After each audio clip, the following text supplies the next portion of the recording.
right. Hey. Hey, I'm Brian. and I'm Kristen. Welcome to the Brian and Kristen podcast.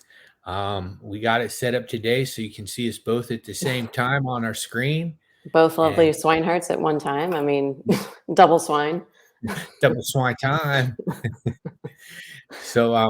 We're here. I think this is episode 7 today. Are we on 7 now? 7. We will be double digits before too long. Yeah, that's great. So we're slowly increasing all of our technology. So, yeah, we're learning as we go Be impressed. Everybody and should be be impressed. impressed. Yeah. So, what's new with you, Kristen? So I did do a day trip to Atlanta yesterday. I'm not going to go into the details of it. I'm going to save that for next week. But I flew to Atlanta yesterday morning, came back, and next week I'll fill you in on that. But in other exciting news this week, I did go to West Palm Beach. I don't know if you really know this story, Brian, but when I was, I think 15 or 16, when Matchbox 20 first came out, like I was a massive fan. And I Yeah. remember like listening to the CD, for those of folks who know what a CD is. And I was like, one day I want to meet Matchbox 20. And I just had that thought. Fast forward to like when I was 23, I don't know if you remember Sean and how I met Matchbox 20. And at that time, I kind of got to know the band a little bit and go on tour a couple times while I was in law school. So that was fun. But I stayed in contact with somebody that works with them. And so then this weekend, when Matchbox 20 was in West Palm Beach, I got to go over and hang out with my really good friend and then spend some time with Rob Thomas, like hung out on his bus and, kind of just hang out with his family. So that was a really fun experience. And I think the big takeaway from all of that was like, no matter what level performer you are, like, and this was good for me to see, and I think also good for you, is like, we can still be like, be like, oh, we could have done better or whatever, just to remember how like human, even like the most massive, I don't know, celebrities, performers, whatever you want to call it. So really, really fun experience and good to just see how human and kind, you know? Yeah, because he treats his gigs like kind of like we would treat our gigs, right? Like different crowds give you different. One show you might be even a famous people who has thousands of fans at every show. One crowd might be what we call hot, and another crowd might be a little more cold, right? Like, Exactly. And he had comments. I'm not going to say what it was. I mean, like it wasn't anything bad, but it was like just hearing the same thing that like I would have heard come out of your mouth or something that I would have said from one of mine. And it was like, it just doesn't matter what level you're at. You're still, still a person with an experience. And especially when you have no control over who's in your audience that night and how it's going to be. yeah, I feel like there's certain areas too that are like, like kind of more that would just play better. And then there's areas like I always heard people say, like musicians and stuff, that they didn't like going to LA because the crowds were spoiled, Mm, right?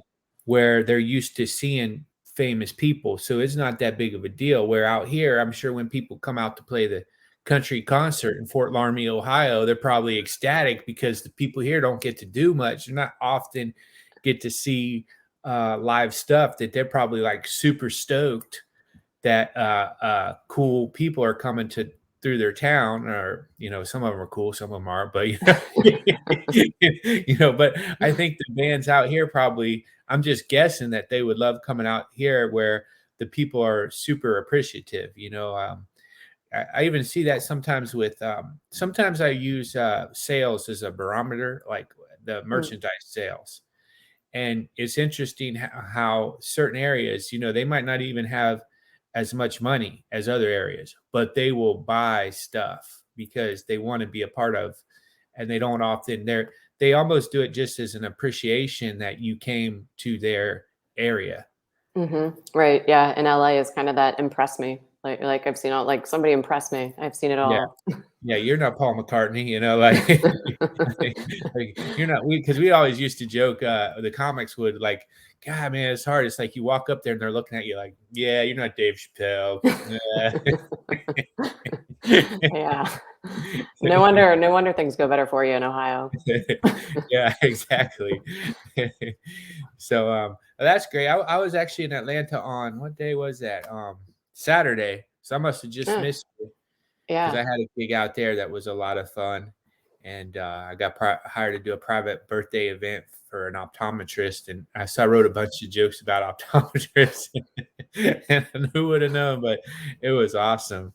So it was like really, really nice people, and it was definitely a winning situation. So I had fun. I just went there, and then I went to on the way back stopped at Smoky Mountains, Oh, which is nice. pretty awesome.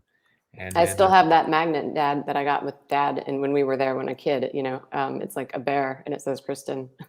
I've been carrying that around for years, oh, okay. obviously. I don't even remember that one, but okay, Yeah. good. I should get it out and put it on my refrigerator. I don't have it up Yeah, there. I should. That's a classic. yeah, yeah. I love the Smoky Mountains.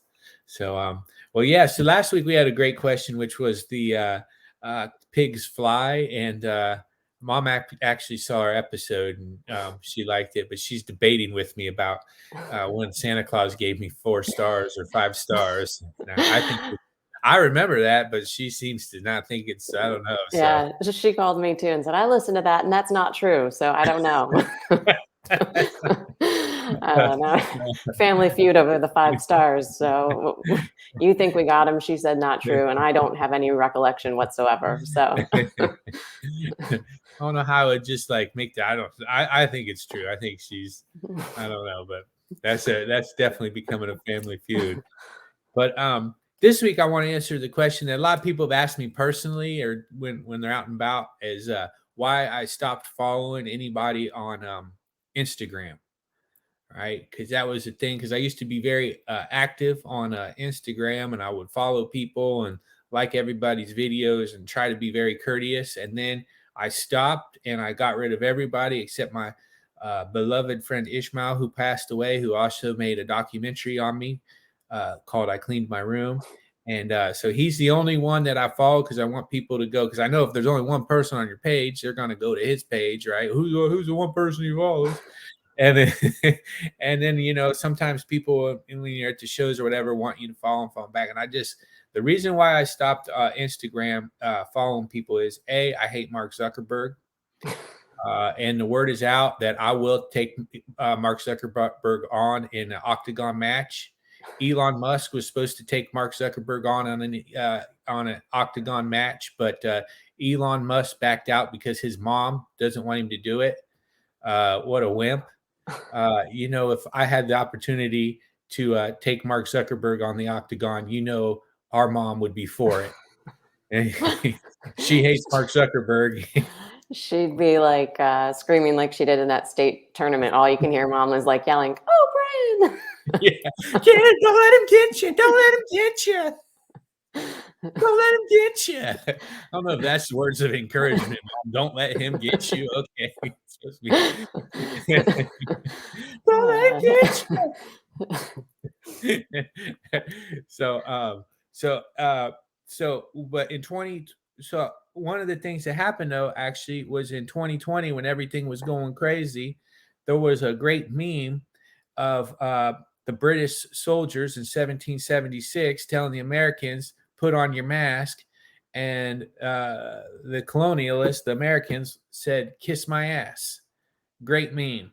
Them, the British saying put on your mask, the Americans saying kiss my ass. And I loved that meme. And I posted that meme, and I wasn't expecting the backlash it would get. A lot of famous people who ignored me at the Comedy Store were giving me hard time. It was amazing to me all the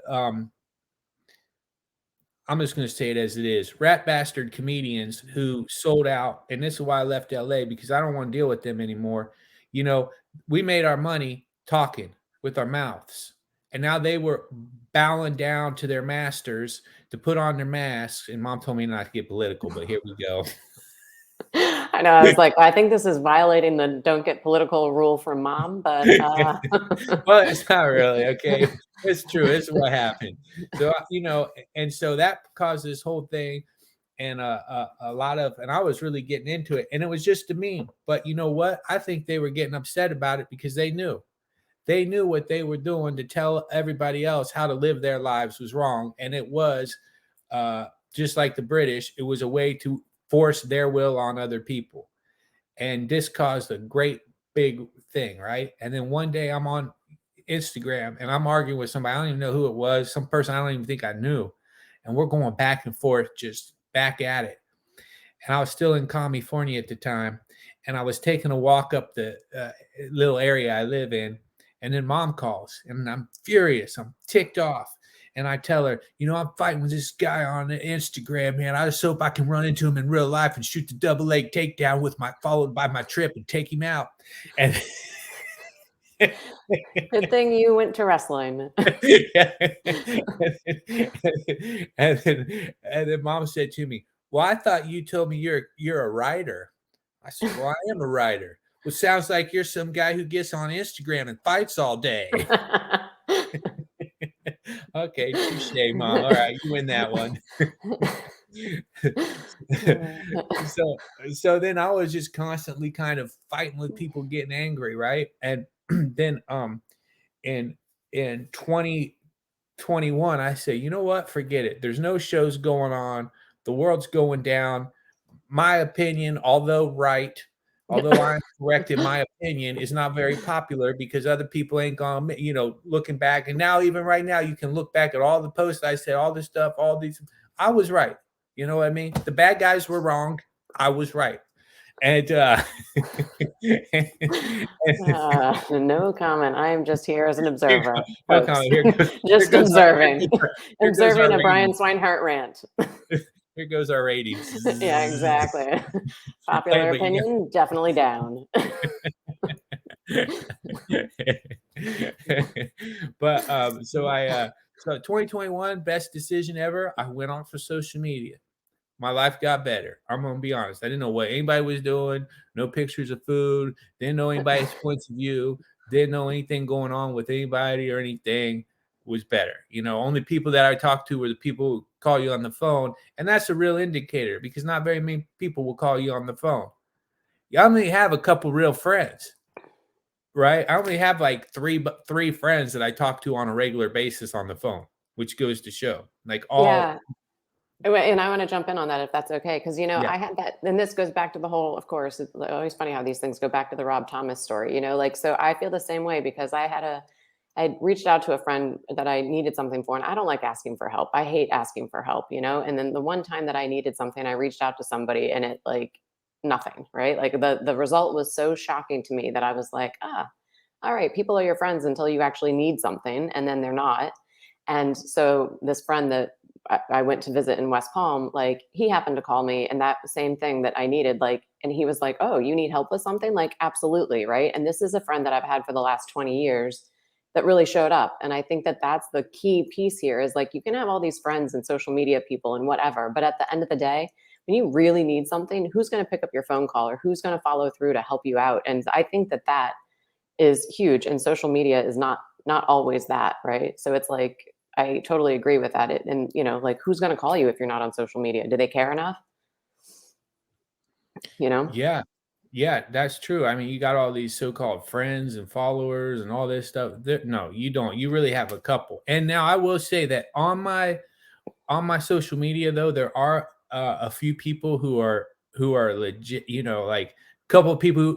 Mostly the people who've asked us these questions on here are like, I can tell they're following my thing for the right reason, and they support me whether they agree with what I say or not. They're still caring for people. So I'm not saying that, but there are like, uh, you know, some people who will message me about bestie and stuff like that, and which is good. But I think that that year off was kind of like opened my eyes about how fake everything was and how fake I was getting being involved in all that, caring so much because the comedy world is like, oh yeah, you got to have followers to get booked at the clubs, and if you don't have subscribers, you aren't getting booked, and then so you become like wrapped up in it, right? Because it becomes like kind of monetary reasons, right? Hmm. And then people in LA especially would judge people on their followers. They would meet them and look and, well, okay, are they legit or not? So then I was like, well, you know what? I took that year off, and I probably should have stayed off. I actually was off for more than a year, but then I got a call from Darren Carter want me to kind of go out and do gigs again, and he's like, bro, you got to have social media. He's like, if you're going to be out doing gigs again, and I'm going to take you to Reno and a couple of these other places, El Paso, you got to have something going, especially I'm going to call the clubs and vouch for you. You got to have something going on. And then then he said, you just go on. I said, I hate all those people on Instagram, man. And he said, well, don't follow anybody. He goes, don't follow anybody. So then I was like, that's a good idea. So I started unfollowing by he was like, well, you can follow me.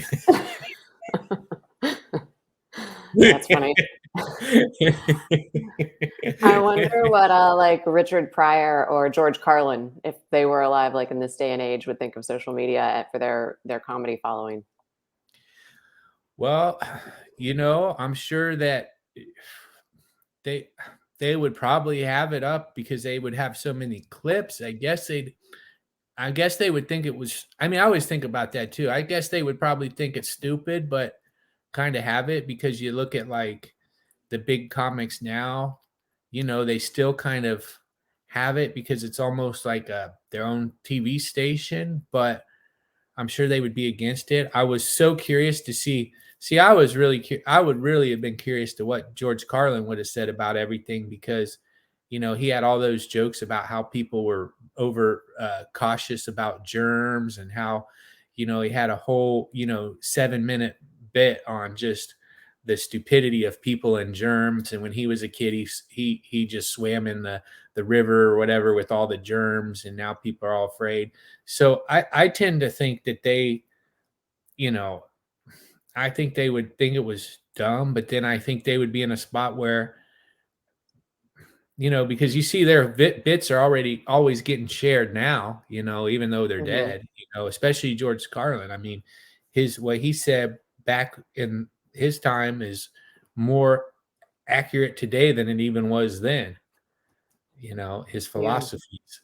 So, I don't At the end know. of the day, it is still marketing, unfortunately. Yeah, so that's what I got to think about because it's like now I do. So it's funny because since I do not follow anybody on Instagram, my feed is really kind of cool because it's just dogs. It knows I like dog videos, so I don't see anything other than like dogs and Hulk Hogan old matches. Of course, of course. By the way, So I do have to tell you, a friend of mine watches this. She's like, Kristen, I've listened to all 6 episodes, and she's like, your brother and those wrestling figurines are hilarious. So that seems to be getting popular. And yeah, wait, I have a couple. Wait, I have a thought too. Maybe our next episode should have Bestie. Bestie hasn't made an appearance yet. yeah, he hasn't. He's been he's at Mrs. M's right now, but yeah, he Oh, should. It's okay. time for him to make an appearance for sure. Yeah. Yeah, And do we have yeah. any questions for next week? Oh, we do. I got to look at it. It's from Lynn Gill, and boy, it's a tough one. It's it's there's that new movie out called I think Freedom or Sounds of Freedom or something. Oh, good lord. You know I don't watch a movie at all. Like, I'm Yeah, like the worst. yeah. So well, basically she's asking a question why they don't uh kind of lock up all these people who are sickos with kids and stuff like that. Oh, okay. I That's guess I gotta read the exact wording to make sure I can say the exact wording she wrote, but all right. That sounds like a tough one. that's a tough one.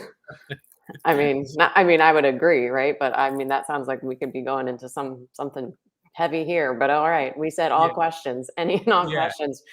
Got it. yeah. I think she asked. I think it was why don't they castrate them? Oh. Is Like there's a lot of logistics behind that I don't know. But I'll have to think about that. So that was kind of that's for next week. So we'll keep that on. But yeah, we got to get Bestie in here. I was thinking about that too. I was like, that should definitely be one. We could have a day on him, a topic just on him. Yeah. For those You who don't know, Bestie is Brian's best friend, aka dog, know, hence the name Bestie. and I've had him, and we're wondering how old he is because I've had him since 2011 of November. So that would be 12 years in November. Plus, he was already at least 2 years old. So some people even thought he was 4 years old at the time.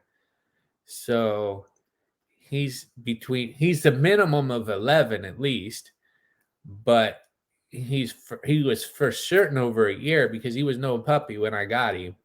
So, um, Yeah. you know, so he's up there. But yeah, so that was kind of, I don't know. I feel like I talked a lot today on that subject, Kristen. Hey, that's okay. Now people know why you only follow one person who is no longer in the living. Yes, exactly. And he was awesome. And he made a documentary on me. And I want people to go see what a great filmmaker he was because that was unfortunate, that someone that talented is, Yeah. just an amazing person on top of that. He was just a sweet man. So it's kind of, I feel like it's unfair. But you know what? I'll leave us on this line because I asked him when he was sick. I said, Ishmael, I said, man, this ain't fair. I mean, there's so many like crappy people out there, and this happens to you. And then here's what he said to me. He goes, well, I thought about that, but then I thought, why not me? Oh my God. Yeah, happening. Why not me? Why won't I'm like, Wow. yeah. Well, if that one doesn't get people emotional, holy smokes. Yeah, yeah, he was a smart guy. So, anyways, we'll end it on that. That's a high note to go on, but he was, you Yeah, know, no, he was super nice. I was fortunate enough to meet him, I think, one time, but a really nice guy. So, yeah. Well, I think that wraps us up. We did a little more in 15 minutes today, but we got a new. This is better. We can kind of feel like we can see each other at the same time now. So, yeah, you guys um, can see if I'm rolling my eyes or not based on what Brian's saying. You won't wonder what's she doing. You're like, oh, you actually see my reaction live. well, that was good. Okay, well, I'll see you on the next one. All right, bye. Bye.